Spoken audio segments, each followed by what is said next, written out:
Hi everyone, how is everyone doing? Today I am doing the Wheat State Nationals post-show interview with Power Ring winner Nash Hinkle. I'm super excited to have Nash on the show, and we'll talk about his experience at the Wheat State Nationals.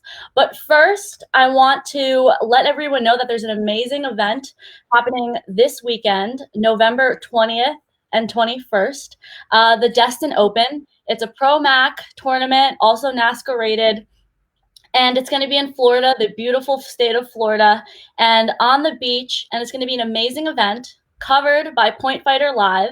So be on the lookout for those live streams.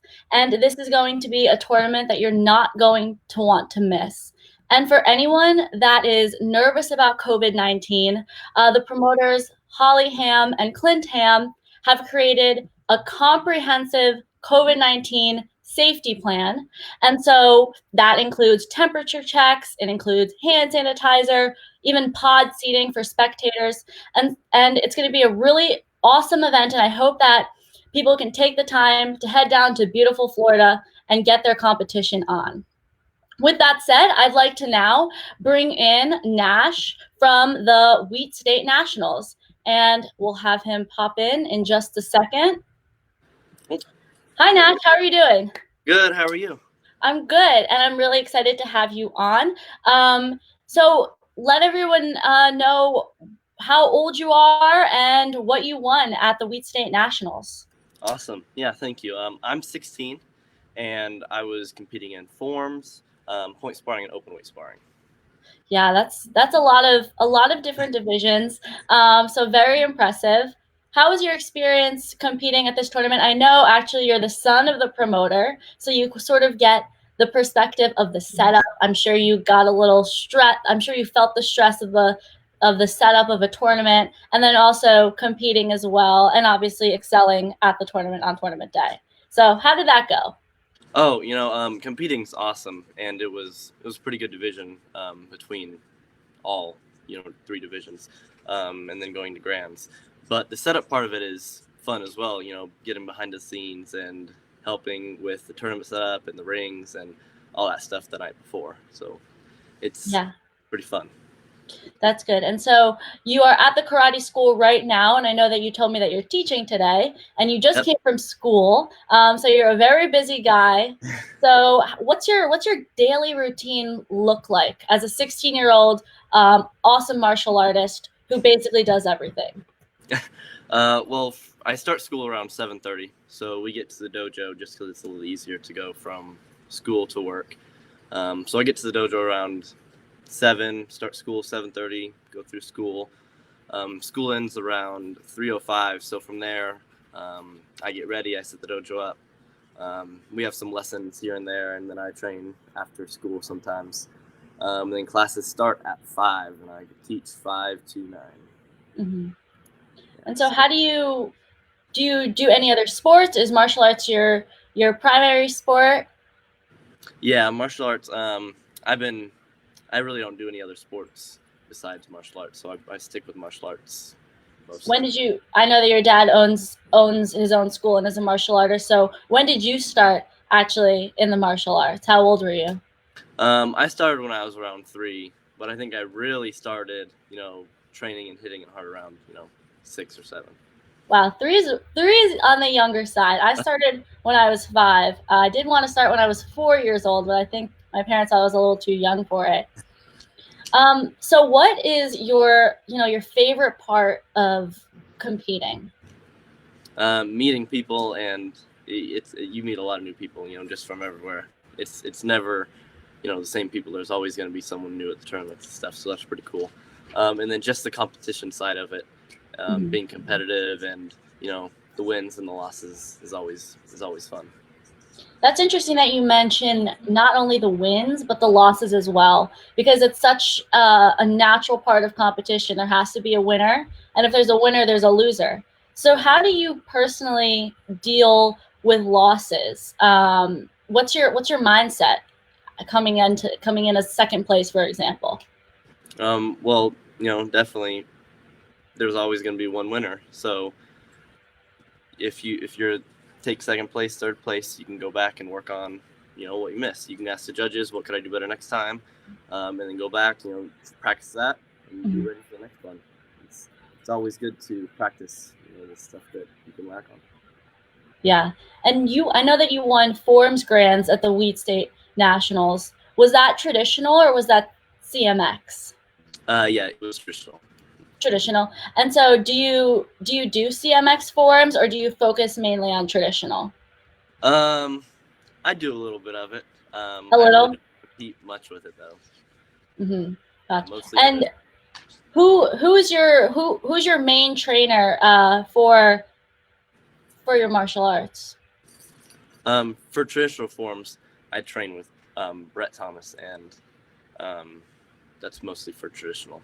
Mm-hmm. Was this tournament the Wheat State Nationals your first in person, or have you been pretty active in competitions in the pandemic? I really haven't done a virtual tournament. We try to stay mostly with the ProMac circuit of tournaments, and I believe we went to 2 or 3 other ProMac sanctioned events before that. Mm-hmm. Do you plan on making it down to Florida for the Destin Open? I don't think so. We were gonna try and hit that one, but yeah. Yeah, it's now becoming the holiday season, and things are starting to pick up. What does your training schedule look like? Because you not only do fighting and forms, you sort of have to focus / split your time, kind of. How do you personally manage that time management? I try to go as many days as I can, but it's also kind of training when I'm teaching class as well. Getting out there and doing the drills and talking and going over with the kids and warming up with them, and it's kind of fun once you're kind of in the teaching, because it's teaching and training as well. Mm-hmm. And so you're 16 years old and you're competing, and you're also serving as a role model for the students at your school, right? So when did you start taking on that role at the karate school as a teacher? I started assisting around 11, 12, 13. I believe at 14 or 15, I got my instructor certificate to teach. Mm-hmm. So around the younger age, I was assisting and kind of just helping out around class and still taking class as well. Yeah. What do you find to be the most rewarding part of teaching? I think it's awesome just to get out there and have fun with the kids, and then just to see how it affects their lives and stuff. How there's kids that they want to come to class and they don't want to leave. They want to keep coming training. They want to come more times a week, and they don't want to give up. So it's always fun to see a kid's journey. Yeah. Actually, recently I was speaking to someone, he had a 4-year-old son, and he said, I'm interested in getting him involved in martial arts. And I feel like that's a conversation that parents often have with their younger kids. Should I put my kid in martial arts? And as someone who teaches and who's also involved in the sport, what do you say to a parent that's wondering, should I get my kid involved in karate? Oh, yeah, definitely. Get them in. And, a lot of kids are going to play more than one sport or do more than one thing, and karate helps with all those sports: eye-hand coordination, speed, agility. It's really good for all sports, on top of self-confidence and making themselves better, just with everything they do. Yeah, like the discipline, the confidence, all those life skills martial arts really teaches you. So do you plan on, taking over the school one day? Are you getting primed by your father to do that? Do you have any interest in owning your own martial arts school one day and maybe taking over the Wheat State Nationals? Oh, yeah, definitely. Definitely the tournament part, and expanding and having at least another school. That's a good goal, to add another school, maybe 1 or 2 more. Yeah, I know it seems far in advance, in the future, but it's really refreshing to hear that you have this big vision for your karate school, you and your dad's karate school. Yeah, definitely. Yeah. So, sorry, I just need to kiss him. But yeah, so, what relationship do you have with your father in terms of training? Because I know that you have a separate trainer for traditional, and sometimes dynamics with people who have parents involved in martial arts vary across the spectrum. So what is that like? You know, even before I was training, with somebody for fighting, or he was always helping with my forms, my weapons, my fighting, my creative, and all that. I kind of came up learning and him helping me through my forms or my stances or whatever it is. So he's even when I have trainers, he's always there helping me, and it's a perfect balance. That's good. It's good to hear. It's a perfect balance, because I think some kids feel as though it's a little overpowering at times. Maybe I'm self-projecting, but definitely, yeah. And so, what is your, I think a lot of people in martial arts have fond memories in general, but do you have the best memory of competition, or do you have your favorite win at a specific tournament? Let's tell the viewers about, what really makes you happy. What's that fire under you? Yeah. I think most to all tournaments, are a blast. Especially even we say nationals when I can, be behind the scenes and set up. But I also love traveling, and that's a big push as well. It's not all the same tournament going round and round. Mm-hmm. It's different with everything, so it's awesome. So what tournament do you hope to go to? Coming off this win at the Wheat State Nationals, what's the next one that you have your eyes set on to hopefully conquer? Well, we were looking forward to going to the Destin Open, but I don't think we'll make that one.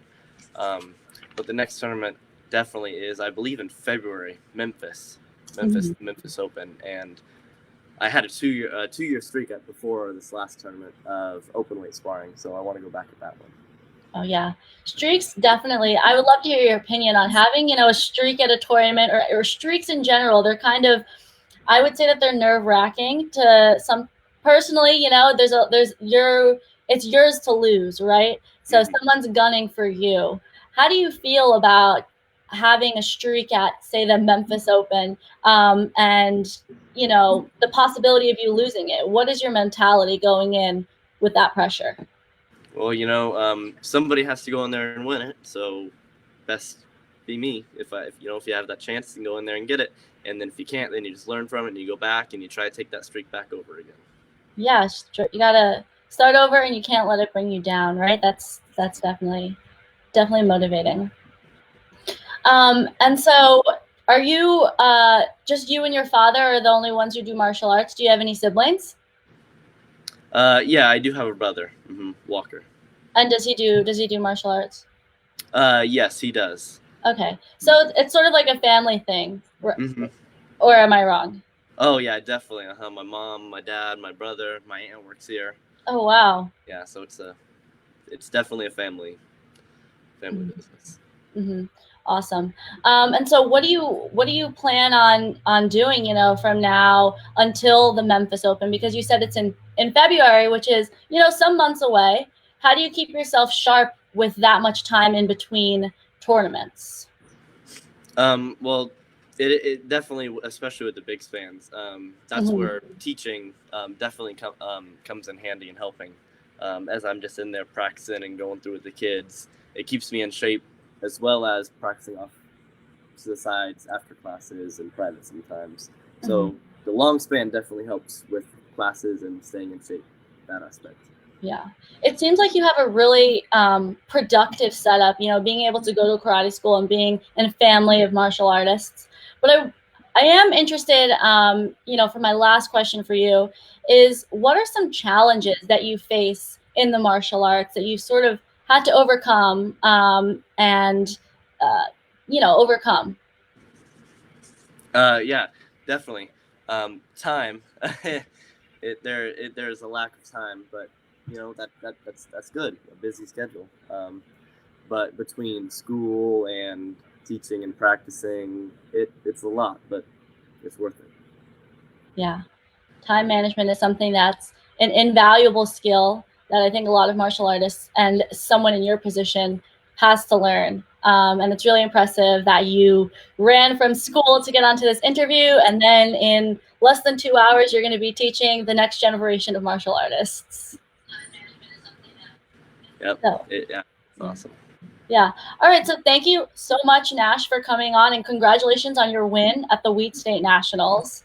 Awesome. Thank you. Yeah, and it was a pleasure to have you on. And I hope that everyone watching has an awesome and amazing night.